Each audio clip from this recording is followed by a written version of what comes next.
nga. Nalipay ko sa balita nga akong nadunggan. Nga si Ernesto sa muka. Nga ang iyang asawa nga is hindi janin. Nakatong sa daga pa akong natilawan. Nga sila may nagminyo. Ang nakanindot. Kay ako ang taon siyang gibayran og daghan kayong kwarta. Ang nakadaot ni dawat na si Ernesto sa muka. Ang iyang asawa sa di na sa damsugot. Pero nagpasabot nga doon na pagit siya kaibog diri sa kuha. Kay gituok ko ni Ernesto sa muka. Gituok man sa niya. Di sa ato pa, nilaban dyan ako. Karon, kaya nga akong nagtunggan dito sa kong mga amigo nga si Trepisot o si Alimokoy. Niingon man nga si Ernesto sa muka, nilakaw ko nangitag trabaho kay nang luod nga gituok siya siyang asawa. Mauna ni gayuna nga kami na sa duha si Inday Janin mautruhan sa nako og tagamtam ang iyang katamis. Adtuon ako sila ha. Kay klaro kayo mauna ron usa. Dali ko. Ay, askang buangan niya akong bana. Wa na jud mo uli. Gitinuod jud ito niya ang iyang giingon nga di na ko niya ulion. Gikan pagudto paglakaw niya Lunes. Hangtod na lang ni Biyernes karon wala jud siya uli. Ano na jud akong bana? Sus pastelan jud akong bana eh. Unya gimingaw na ra ba ko?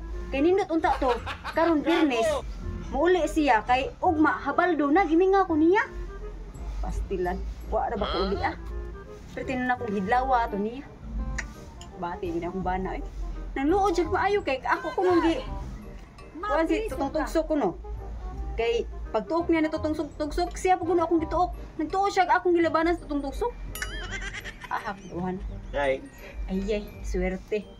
Salan mangwa muli akong bana. Magpalami ko rin maayo. Kanang kuan man god ang akong bana ba si Ernesto? Bitaw mo sa Enrico kay kakano po kong balita god nga nilakaw ko no. Iya sa nang balita dali ara sa gud abot sa imong dunggan. Ay siyempre kay radyo baktas na mga balita uban yang mga marites ug maritos. Mao sad. Pero katong bana hilakaw lagi pag Lunes pa to hilakaw hangtod na lang karon Biyernes wan ajud uli itinuod jud niya yang ingon nga din ako niya ulion kay nang luod siya kay nagtuo siya hilaban ko nimo kay gituok kaniya gituok pud ko na ako siya. Mao bitaw sa dayon nga Enrico. Kay doon na kita ko importanan ni ako. Nga. Naman sa tingin kayo na nga gituok ko niya. Gituok man sa nimo siya. Ay kanang katong higayuna god. Da jud to kalagot ako kay iya magidawat ang kwarta. Unya. Klaro kayo. No. Sam nang klaro. Klaro kayo nga nakahinumdum ka sa una sa ulitaw daga pa ta. Ay na lang na hisgot tigot. Ay sabi ka wala naman gumbana ka. Wala na, wala na wala gikuli anya. Gimingaw ra ba ko ano to niya? Gimingaw ra ba ko og habaldo ato niya nindot atong uli. Ay sakto. Kay kondisyon kay ko. Ha? Ako na tira sa iyang lugar siyang habaldo. Oh, sige. Ya aja ta. Ari ka sa naman magbagawas ka. Tindot na pagkariha. Sige. Kini. A few moments later.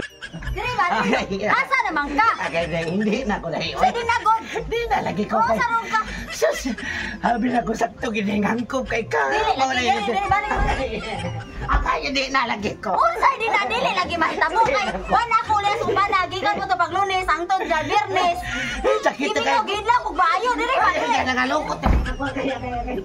Hindi na lagi ko dai. Unsay di na dili lagi mahitabo lagi. Di na lagi ko. Gusto magkaanin mo ka nga kita magkabalik. Gusto nimo mamatay akong bala. Karon Hindi na kong balik. dili kay gusto ko hindi ko gusto nga bitin-bitin na ba ko nimo diri ba? Hindi na lagi ko.